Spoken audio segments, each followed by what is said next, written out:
So hey everybody, it's TR. I'm back with another RV how-to, or maybe I should call this one RV how not to.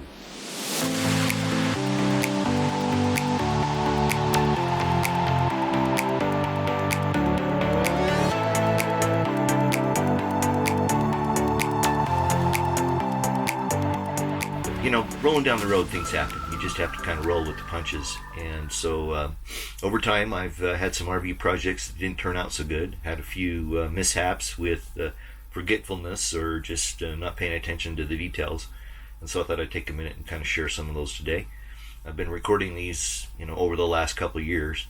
And so I hope you find them interesting and as humorous as I do. So in the category of RV failures, I've had a few. And one of them is this tile that you see here over the top of the shower.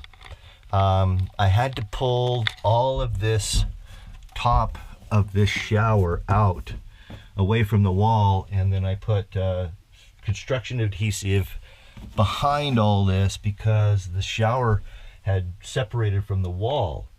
And so what was happening was that road grime was coming up inside the shower, and it would just get black in here from air leaking up from underneath and rolling up inside the cabin here. So I had to do something with that. So I thought, well, I'll just get some tiles and glue them up there. Well, you can see that didn't work out so good. I like to call this one Paint Your Wagon. I was up visiting some friends a couple of years ago, and one of their kids accidentally dropped his bike into the side of the RV and kind of damaged the door. And of course I didn't think anything of it really, because I knew I could fix it myself. And so I went ahead and did the fiberglass repair and got everything taken care of, and I went and got the paint. And I used the paint codes, and I didn't think to myself that over the years it had probably faded a little bit, and so it's a little bit dark. It's one of those flaws, like other flaws, that you're the only person that really ever notices it just because you know it's there. It bugs me a little, so one of these days I'll be fixing that up and getting it painted the correct color. The plus side of that is that the paint that I bought for that door that's a little bit too dark will work perfect on the slide.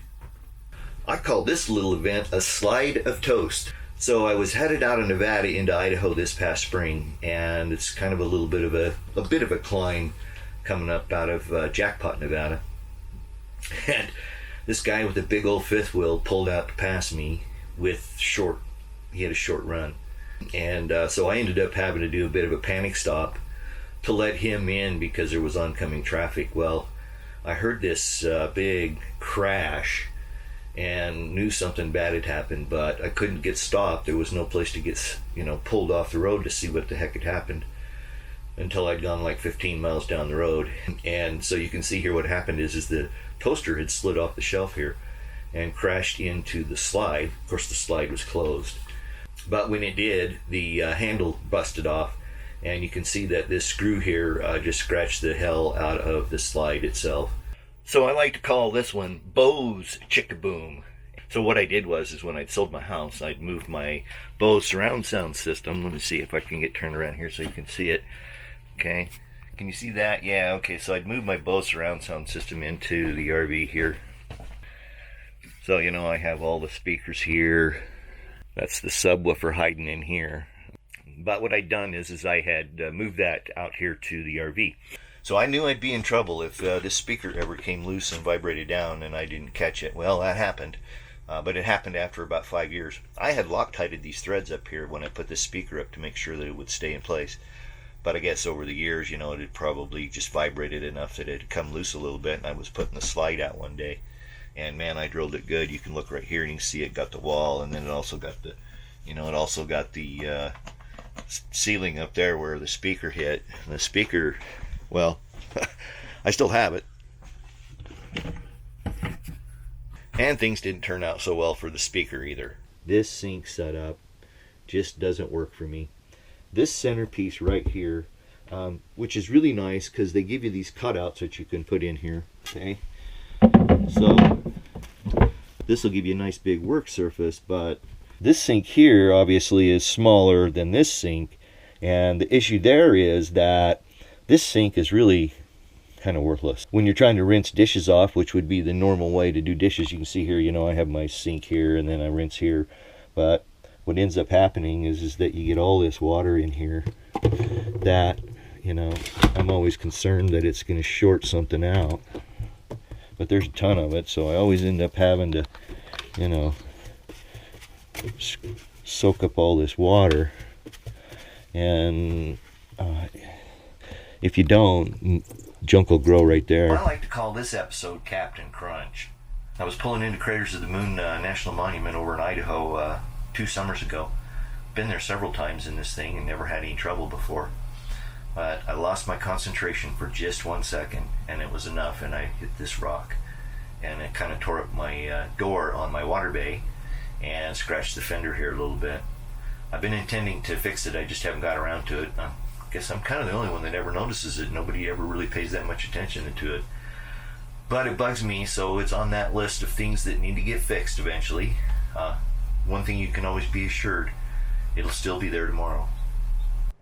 So I'm calling this one Better Off Next Time. And you can see here under the bed there's storage, and I had got something in there that was too long and it got jammed. And as the slide was coming in, I could hear all this crunching and cracking, and it turns out that it actually pushed the foot of the bed out there. It was a bugger to get fixed too. I bet I fought that thing for about 4 or 5 hours trying to get everything put back together and get it all cleaned up so that it looked right. It's never a good idea to leave your awning out in the wind. I knew there was thunderstorms predicted for the day. I thought to myself I should put the awning in, but that thought only lasted a millisecond. And by the time I got home, the wind had kicked up and it completely ripped the awning off. And I think it might have broken the window. I've never really been able to figure that out for sure, because that window didn't show up broken until I'd stopped at a Blue Beacon truck wash to get the oil and grease off the back of the RV from a hydraulic hose that failed. It had rubbed through the frame of the RV. And so I'd stopped to get the RV washed, and when they washed that window, apparently they broke it.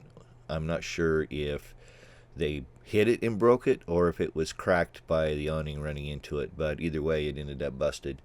Finally, I don't know how this happened, but I was just going down the road and I got to my destination in Oklahoma, and got out and looked and realized that the vent cover for the fridge must have come loose and blown away. So that's on the list of things to get painted. Yeah, that's pretty much the life of an RVer, a full-time RVer, is you know, things happen, you forget to do things, you know. I've had container doors come open, you know, as I'm running down the road and stuff like that, so I've gotten pretty good about going around and double-checking a lot of that kind of stuff before I leave. But things happen, you just have to roll with it. Thanks, I hope you found this fun and useful, and if you did, be sure and give me that thumbs up. Those are always appreciated. Questions or comments, make them below. I try to get back to people as soon as I can. Don't forget to subscribe. Got a lot of great RV how-to projects that turned out extremely well, and hopefully you'll find some value in those as well if you subscribe. Thanks again for watching. I do appreciate it. Until we get together the next time, peace.